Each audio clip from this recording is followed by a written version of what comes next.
Okay, so welcome everybody. I'm delighted to welcome Helena Close for a chat tonight.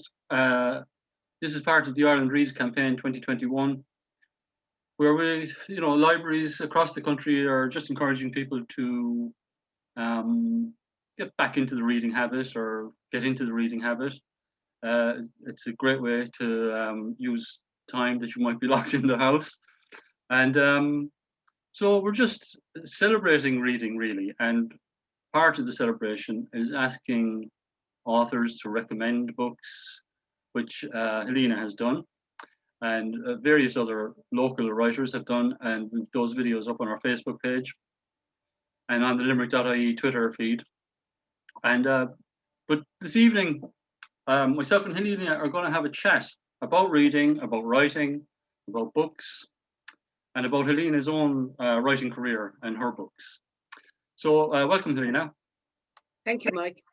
I'm delighted to be doing this with you, because I've read all of your books from the first one, Pinhead Duffy, onwards. I know you did some writing prior to that as well, but we'll chat about that later on. But first of all, I just wanted to ask you, what's your kind of take on campaigns such as this? Obviously you're supportive, but what do you reckon around this kind of reading campaign? I think it's wonderful, and I think it's a great initiative and a very necessary one, and for particular age groups. And I would earmark teenagers there, because I think of all the age groups, it's teenagers are the ones that have kind of lost the habit of reading. I know many of them, and I teach many of them, and they would have read so much and loved it when they were kids. But as they got older, Mike, and I think technology, instant hits, how would you say it, that they're just kind of taking the time to settle into a book, or, so I'd love, that's one of the things I'd love to see. And I think Ireland Reads at least kind of, puts reading to the fore for every age group, for every age group. So that's one of the things that I would love to see, more teenagers engaging in reading. It's one of my constant battles as well. Okay, yeah, you'll be a bit of an evangelist for us, yeah. Yeah. Listen, let's go back to your own reading history. I mean, were you an avid reader yourself as a child? I wasn't an avid reader. I was an addicted reader. I was right. I read my first book when I was 6, and I can remember every single page of it. It was called Pollyanna, and from then on, it just fueled something in me. So, I mean, I was the kind of kid that I'd read, if I had nothing to read, I'd read the back of the cornflakes box. I had to be reading, had to have a book in my hand all the time. We scoured the secondhand bookshops in the city. And I'd say, when I think back, my poor mother, she must have been robbed from me, Right, yeah. Just absolutely loved comics, anything at all that was reading material. I loved. And as you get older, Mike, your taste change as well. I remember going through a huge Flann O'Brien phase when I was about 16. So 16 or 17. And that's all I would read. There was pointless reading anyone else. And then, as you got a little bit older again, you start into the kind of more the philosophical books, things like that, like Camus and Emily Dickinson, and but I'd literally read anything from a very young age. And I think I'm very eclectic now, even in what I read, pick up anything at all. Okay, yeah. And like when you think back to that childhood period, right? You mentioned Pollyanna, but when you think back to reading as a child, do particular books kind of come to mind straight away? It was the standard stuff, I think, that was available to me as a child. And, like all the Enid Blytons, the mystery books, just things like that. Yeah, of course. I remember attempting Moby Dick, and I think I gave up on it. It was a tough one. When one stage I read Wuthering Heights, and I absolutely just fell in love with that book. And it's funny, it's one of the books that has stayed with me. I plan, myself and my friend are kind of obsessed with the Brontes, so that was one of our plans for last year before the plague happened, that we'd go to Howard and, walk the moors and the whole, shebang. But I love Wuthering Heights because it really isn't a love story. That's what I love about it. And it's so dark and so, oh my God, it's just a terrific book. It really is, just full of atmosphere. Yeah, that is one that I would recall very vividly as well. Yeah, it's an amazing book. It's just the way the atmosphere is evoked in it, isn't it? Exactly, yeah. So moving up then, to current times, have you retained that avid reading habit?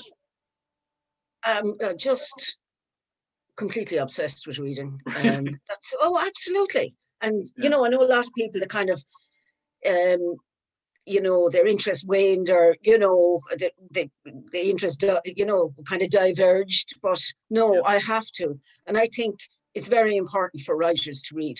And that's one of the things, I suppose, that writing came to me easily because of my huge backlog of reading material, and you almost instinctively know how to kind of create a narrative, because that's what you've been fed, really, so no, I read everything. I'm still the same.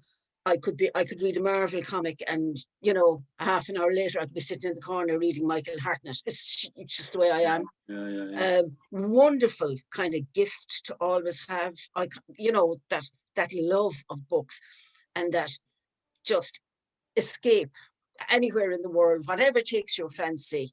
There's a book out there that will bring you on the journey. And reading is incredibly important to me. It's and as a writer, I think read every genre. Don't be sticking to stuff, and don't be influenced too much by reviews and things like that. Make your own mind up. You're well able, So I read constantly. And one thing that I'm curious about as a writer, what the experience of reading a book is when you're a writer, and in the sense that, like, can you just read a book and just enjoy it as a book, or are you constantly self-referencing? Oh, I wish I could come up with a phrase like that, or damn, or can you just enjoy the experience? I think I just enjoy the experience, really, and I kind of love when I come across a passage or a phrase or a character that I really love, and more than envy, I just think, God, that's fabulous. This is why I love reading. This is why I love writing. So it's you would. I think if you're not particularly enamored with the book, you could have a problem, because then you're going to see it all. It's like watching a movie, right? Yeah. And you're not kind of convinced by the movie. And as the movie goes on, you're saying, oh, this is going to happen now. All right, yeah, this is going to happen. Oh, the aliens are coming now. You kind of predict it all. And I think books are a bit like that. Yeah. So, if a book takes me on the journey, I am just, I'm way more forgiving, and I absolutely go along with the narrative, once I can believe it. Okay, yeah. Can I ask you then, growing up in Limerick in the 70s, I suppose, you're reading all the time. Like, did you have the ambition to write as a young person, or was that something that came later? I don't know if you'd call it, I think I was always very good at writing, as opposed to, camogie, things like that. That was my talent. That was what I was good at in school. And I think, and I always say this when I'm teaching creative writing with the younger groups, that I was very lucky because I had two wonderful teachers. I had one in primary school called Anne Marnie. She was absolutely fantastic. She did creative writing with us. And back then, that didn't exist, you Yeah. know? And then I had the wonderful Anne Warner, and I had her from first year to sixth year, and she was Wow. an amazing teacher. What school Tough. was that, Helena? That was St. Mary's, All right. and I don't think I would have continued and believed in myself only for her. And she used to always say to me, you know, particularly I think when you're going through the, you know, the revolting teenager phase. Oh, you're not going to bother doing that anymore, and why should I? And sure, it's all crap anyway.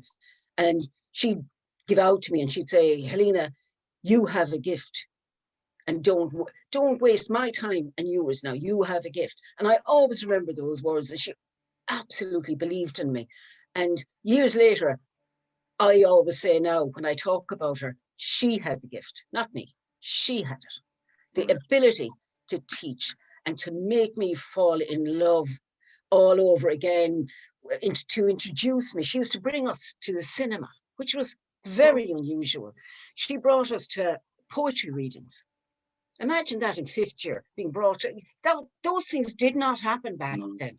no. And she treated me, you know, when we spoke about writing, about literature, about books, like an adult. And I loved that. And she listened to my opinions and then she tore them apart. And she was probably absolutely correct as well. But I think that really helped me, you know, that encouragement and belief. And I would say that's where it came from, really, you know, Right. the urge to write.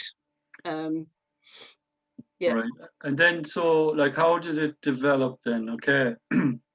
From, you know, being very good at writing essays and stories at Mm. school and so forth, how did it develop into writing for publication? Um, What was the I trajectory? it was very, very windy trajectory. Was it? Anyway, there was no straight line there, you know. A couple of recessions thrown in, Mike, and as you know yourself, you know. But I remember going to University College Galway, UCG, and there was this magazine called Criterion, and it was the Arts Society's literary magazine. It was a huge deal to get work into it, and I remember picking it up when I was in first year and kind of flicking through it and was kind of saying, I can do that. And I sat down that night and I wrote 2 poems. Right. And I handed them in. And I don't know where I got the confidence or the, you know, just handed them in. And sure, didn't they select them for publication? So that was a lovely taster of Right. kind of, you know, and that, you know, there was very few first years as well, you know, kind of got their work in there. So that was great. And then they invited me to one of their poetry readings or poetry meetings. And I was sitting there and it was like they were all speaking a different language. And I kind of felt, okay, this is for me. And maybe writing poetry isn't for me either. And I remember that quite distinctly, you know. Right. Yeah. Yeah, it was a kind of very, how would you say it? And they took a very intellectual approach to the whole writing game. God, if they heard me using that term even. But, you know, so yeah, so that was my very short-lived poetry career Okay. ended. And then, so you've been published as a poet, as a writer. You've been published as a writer in a fairly, you know, highly regarded journal. So what's the next thing that happens in terms of your writing, Um, becoming a career, we'll say? uh, I was involved in politics here in Limerick a very long time ago, and I do all the press releases. All right. So I think with me, Mike, any kind of writing was writing, you know, and that's absolutely true. That's how you hone your craft. That's how you string sentences together. That's how you develop clarity in your work, you know. So nothing goes to waste. Right. Did a little bit of freelancing with the Limerick Leader. Worked in the unemployed centre in Limerick. God, gone back to the 90s on. I think myself and another guy kind of created Dave Lee. We Oh started yeah. this a magazine for the unemployed called Hatch 33. So there was 32 hatches to sign on in Limerick. So Yeah. Hatch 33 was the, yeah. So that's where that came from. So yeah, so that was great fun as well, you know. And you're always kind of, I think, once you're writing in any form, you're constantly kind of chipping away there and, you know, honing your Well, craft and learning always, you know. yeah. So I yeah, listen. I can't let your reference to Hatch 33 go by without. I mean, our our great famous, experience. Myself and yourself worked on a couple of articles, maybe, but the memorable one, of course, was that we went out to Killaloo and interviewed Christy Moore. that's right. That was a great experience, wasn't it? It was. And he was so lovely. It was great. And It was I great. remember him bringing us through the kitchens, Mike, and he's saying, don't, telling the chefs, stop spitting in the soup. That's what That's it right. was. Yeah. Yeah, that was a great experience. So you did the Hatch 33 thing. And then, like, we might be jumping forward a bit, but we'll have to anyway, or we'll be here all night talking. Here all night. Yeah. Tell me about Sarah O'Brien. Oh, myself and my friend, I was working on my first novel. She was working on her first novel, Trisha Rainsford. And we kind of felt, you know, wouldn't it be great fun to actually collaborate? And we came up with an idea, and we were kind of going for the kind of, you know, rom-com stuff. Yeah. And of course, there was a dead body in the first paragraph because we just couldn't do the straight thing, you know. Yeah, so we wrote 4 in that series. I think 4 of those books.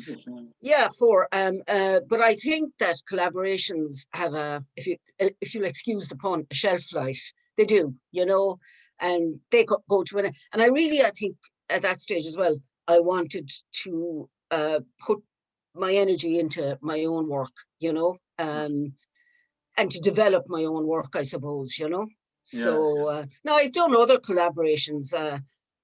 Wrote a play with theatre maker here in Limerick called Red Army, and that's supposedly, hopefully, will be on in the Lime Tree in September. Yeah, it's ready to go. Funding is there. Lime Tree are producing it. Actors, we'd everything set this time last year. Yeah. But it had to be postponed. But it'll happen. It will happen. Great. That's fantastic. We look forward to that. And of course, okay, jumping into your first, I think this is your first published novel of your own then is Pinhead Duffy, 2005. Pinhead Duffy, I would call it a beloved book at this point, you know. I mean, it's one of those, it's you know, people who've discovered it, they don't just think, oh, that's a good book. They love it, you know. They love the whole milieu and the whole picture it paints of a particular period, particular place, and a particular time of life. Can you at all? I don't know. Do you get that feedback about Pinhead Duffy, and do you kind of understand why that is? I do, yeah. I think it's almost a cult book now at this stage, you know. And you've the likes of, you know, Dennis O'Shaughnessy and people like that, and historians in Limerick, and you know, they, you know, they just, I think, it's very specific. It's you know, a certain time, and you know, it's a lot of people would have kind of remembered those times and growing up, and particularly where it was set and the landmarks that are named in it and things like that. The importance of the GAA pitch, you know, just all that kind of thing. So I understand why it's, you know, it has this almost cult status at this stage, you know. Yeah. But like an awful lot of books or movies or songs even that have very personal and very specific kind of milieu. I can't think of another word. It also speaks to the universal experience as well, of course, you know, so people connect with it wherever they are, really. So that's the feedback I've had on that particular book, you know. Oh yeah, I think that's true. I think that yeah, there are universal themes in there. And I think that's one thing I try and achieve as a writer, that, you know, there'll always be these kind of universal themes that people can tap into. It's something I love when I'm reading myself. And I go, God, I know exactly what they're saying. I know that feeling. I know that, you know, person, you know. And I think, you see, when I look back on Pinhead, and I love Pinhead as a book, but they say with your first novel that it's kind of semi-autobiographical. And I absolutely believe that. It's like you have to get that out of your system before you, you know, and that's, I think, for me anyway, very, very true. So that I had to get all that stuff out of my system, you know. And I really, it was just a lovely book to write, because there's zero expectation, you've zero, you know, you don't have a contract, you've no obligations. So easier to write from that point of view as well, you know. Anyway, a beautiful book, Helena, you know, and Thank you. You know, I know it's a long time on now, but something to be proud of, you know, for the rest of your days. As are your further books. Following that, was The Cut of Love was the next one? Yeah. Oh yeah. Something that struck me actually, Helena, about your books is that you like to go for a punchy opening line, don't you? We can't quote any of those lines here, I'm afraid. Oh, but yeah. You do. Is that deliberate? And what's the thinking behind it if it is? I don't think it's deliberate. I think it's just the way I write, and it's just how I pictured the scene in my head. I'm working now on my 5th novel. I'm doing a huge rewrite and for my publisher, and I can feel that line coming to me, you know, that opening kind of scene, you know, the way the scene setter. I can feel it. I'm nearly there, you know. But yeah, it's just something I do, I suppose, you know. I think you know, what I was thinking about it, you know, when I was considering what kind of questions to ask, and the thing that struck me about it, or that I thought about it, was it's like a statement in a way.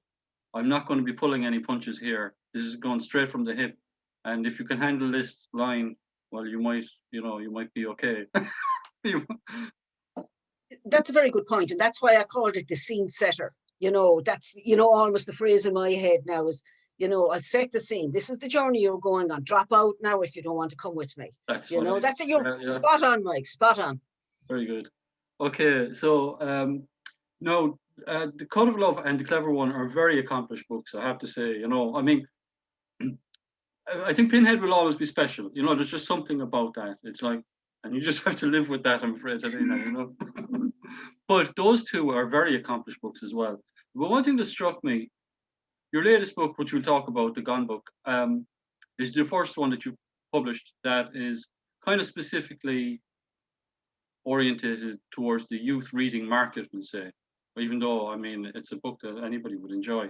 But even though this is your first teen or young adult fiction book, all of your books have a concern with that period of a person's life between the age of 13 and 18 or thereabouts. Why are you focused on that particular period? What's catching you there that you revisit that, you know, in each book? I think for me, my teenage years were the toughest years for me. I absolutely hated everything about them. I hated being where I was. I hated that being half a child and half a grown up, and that in between world, and everything coming at you, all this kind of new stuff coming at you. I absolutely hated being a teenager, and I think it comes from there. Right. It's trying to understand and rewrite myself to a certain extent in, you know, each character, if you like, you know, and they're getting thrown, you know, the grown-up world is being literally hurtling at them. And how do they cope with that, you know? Right. Okay, that's interesting, so I think it comes from that. I see teenagers, I love teaching teenagers. They're great. And I really kind of feel an affinity with them, if you like. Yeah. Uh, and I don't want to be transferring my horrible teenage years onto all these poor misfortunes out there. They're probably way happier than I ever was, you know. Right.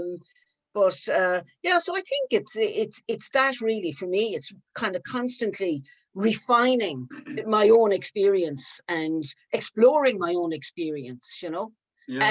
as the world changes, you know. So and I see teenagers as well, almost as outsiders. To you know, they're kind of outsiders, and they're kind of looked on suspiciously. Yeah, they're all Um, judged. Yeah. yeah, and they're always being judged, you Mm. know, and so you know, I think that's part of it as well for me, you know.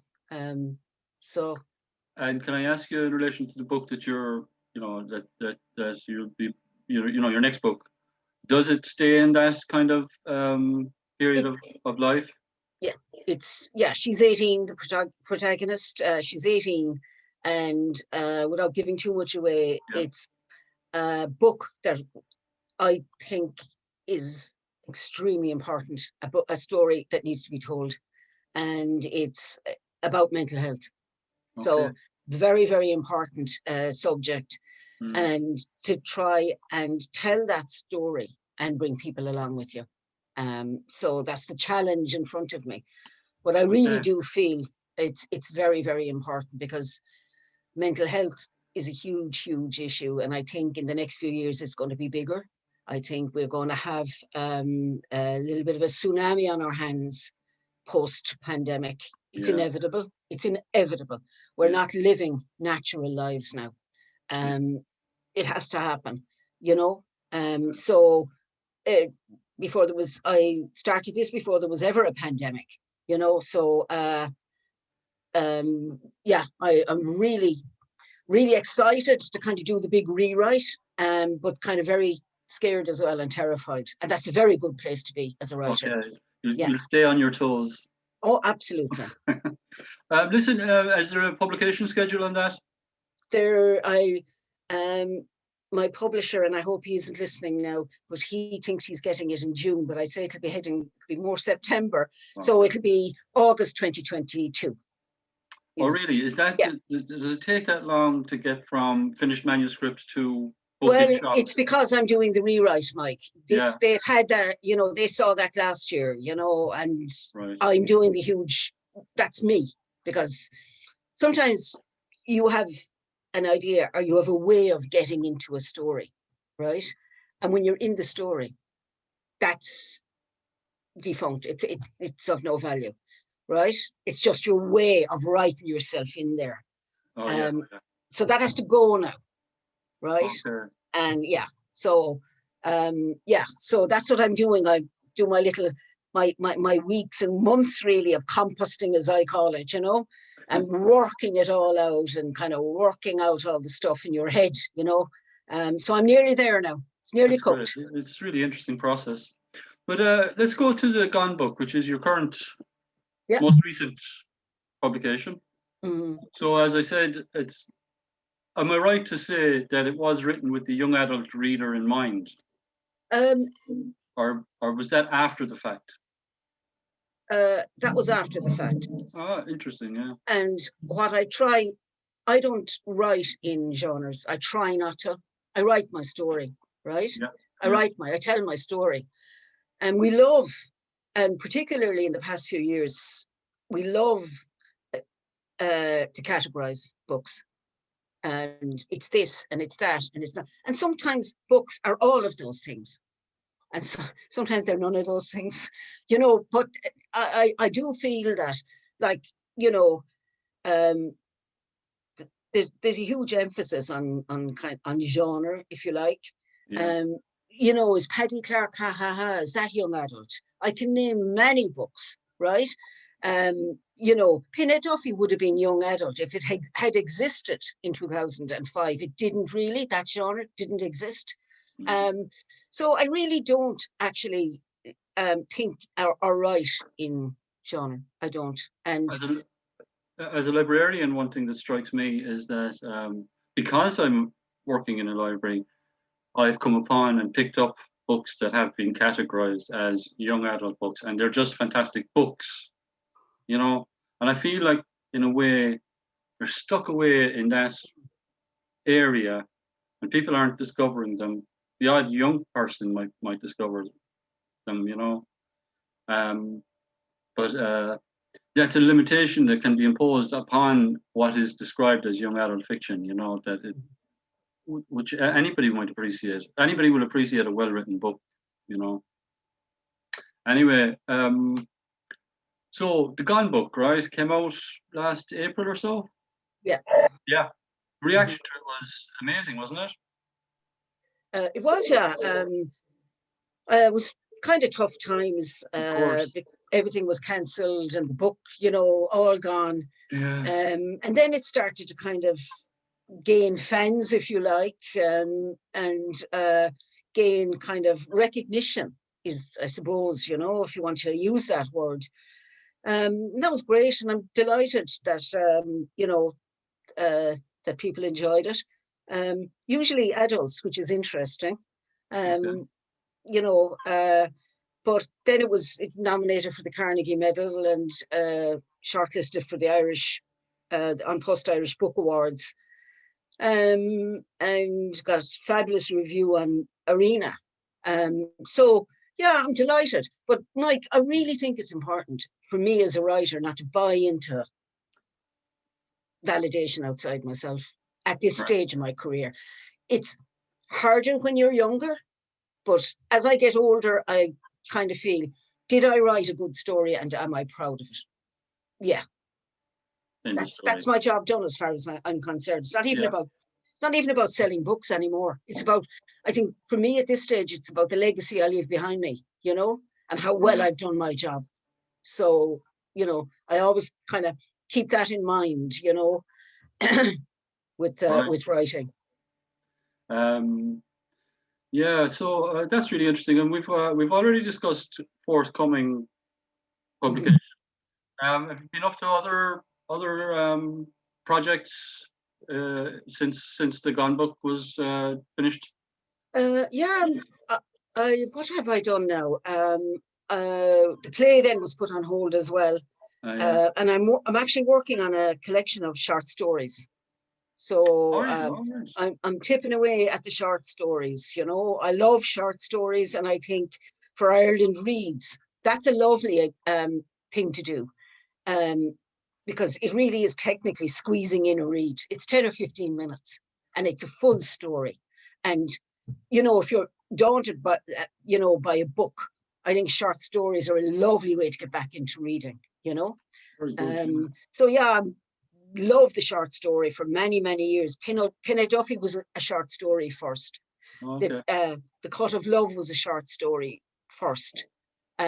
So I've always promised myself that I would take the time and just work on something like that. So yeah, and I had one of my short stories, lovely bit of news as well, published or shortlisted for the Bridport International Short Story Prize, which is quite a difficult competition, you know. Okay. And I was really delighted about that. And I'm not contradicting myself about outside validation, but it was the story.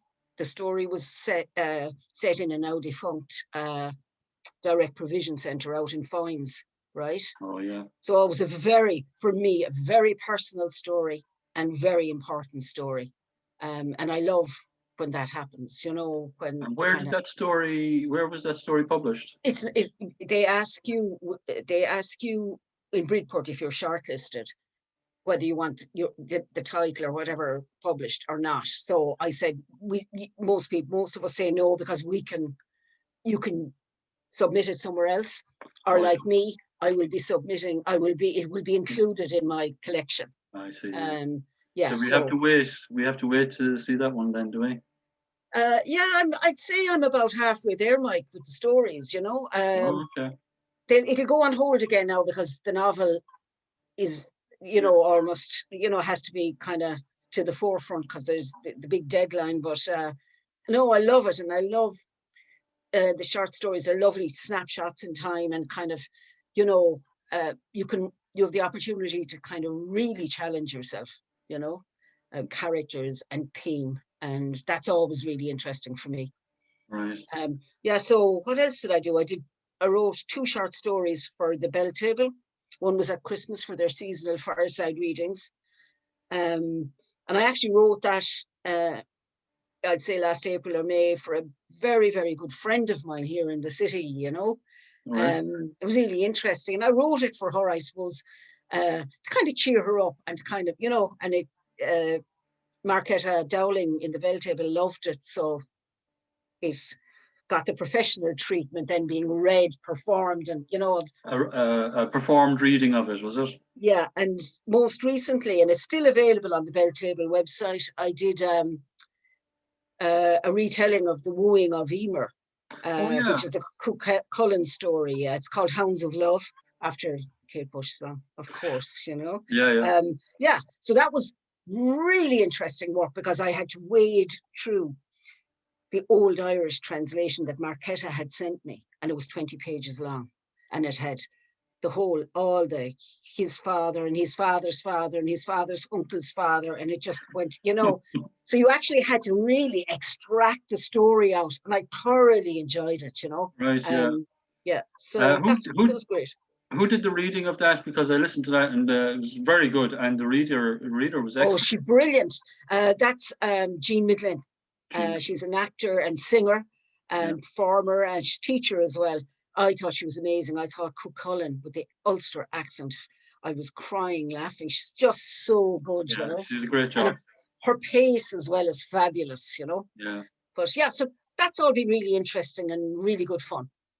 Okay, well, I mean, you're busy and you're doing all these writing workshops as well, as the situation permits. Mm-hmm.